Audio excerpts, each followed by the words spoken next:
Distinction. Learning Center. The light of education. Long break. Joyful sounds of pupils echoed in every corridor. At the primary and secondary sections, the children never missed the opportunity to play, despite the fact that it was time to eat.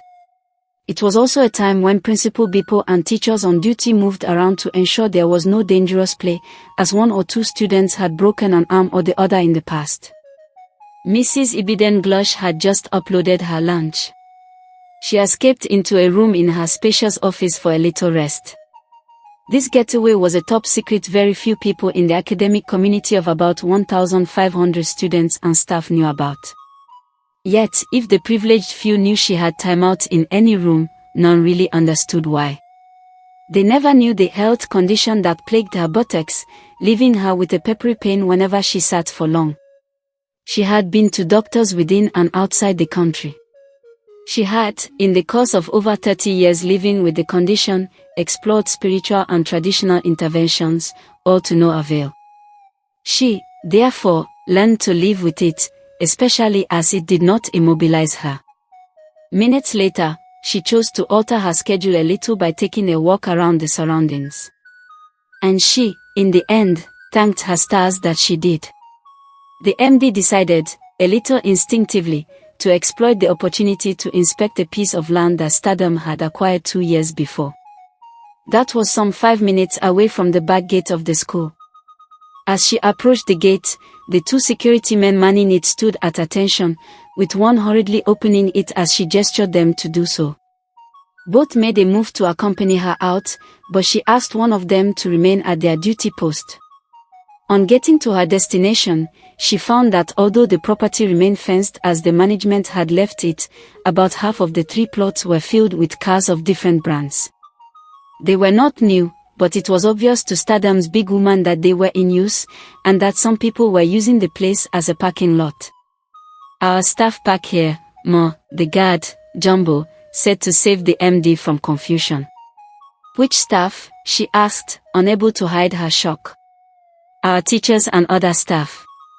She was confused even more because she knew there was a staff car park in the school. Like almost everyone else, she knew who had cars and who did not. "Ma, it's not everyone that brings their cars into the school," Fumbo said in a tone that meant more than he uttered. The MD took time to inspect the rides, wanting to know who owned them. Jumbo was right, many of the cars bore Stardom school stickers.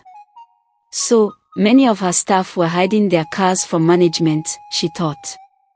She saw different brands and models, including Toyota, Hyundai, Venza and Mazda.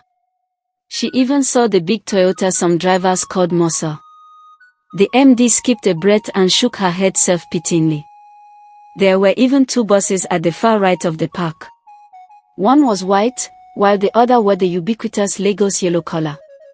Were some people cheating on her by engaging in public transportation? She felt more anger mixed with fear run through her system. She summoned the principal and school accountant via phone. Too bad for her and too bad for the school, she thought. Something must be wrong. The school's purse must be leaking. How were the teachers getting money to buy those kinds of cars?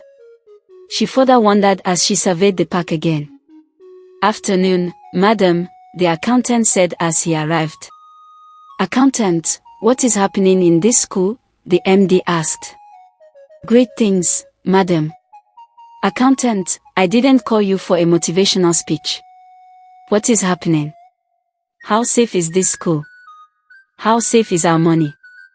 Before the accountant, who could no more hide his confusion, could say anything further, the MD added, "Where are all these monies coming from? Where are teachers and storekeepers and every gardener getting the money to buy these cars? When did this happen? How did this happen to us?" Jeremiah Amos, the accountant, now understood his boss' fear. She thought people were stealing to buy cars. He and the principal, who had also arrived at the scene, exchanged glances. It was an understanding that the latter should speak. Mr. Bipo, therefore, first ordered Jumbo to go back to school. By this time, the fear was quite palpable all over the MD's face. For the first time in a long while, she sweated profusely. "Ma, please let's go to the office," Bippo said. In the MD's office, the accountant and the principal assured her that the school's finances were intact. He noted that while some of the teachers had raised money for their cars through various personal means, including loans, the main source of financial strength for about half of those who owned the 17 vehicles was the school cooperative.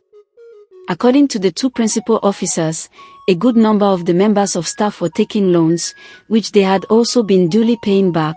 After all, the loans were being deducted from source. Yet, if the information did calm the MD down, it also raised another major question. How fat was the cooperative purse that it guaranteed those she saw every Tom, Dick, and Harry a choice car? And, perhaps inadvertently, that was the way she asked the question. How much is in the account of the Stadium Cooperative Society that it could buy every fool the car of his or her choice? The word fool hit the two men like a thunderbolt. They did not find it funny, at all. They again exchanged glances but managed to maintain their cool.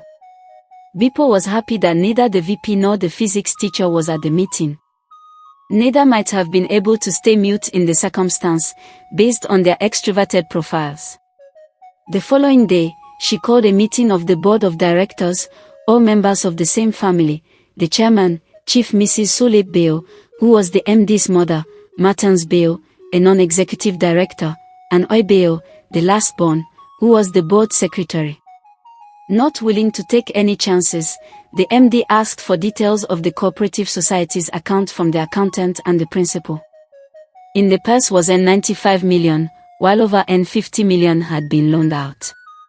"It's like hanging a snake in the roof and going to bed," Chief Beo said.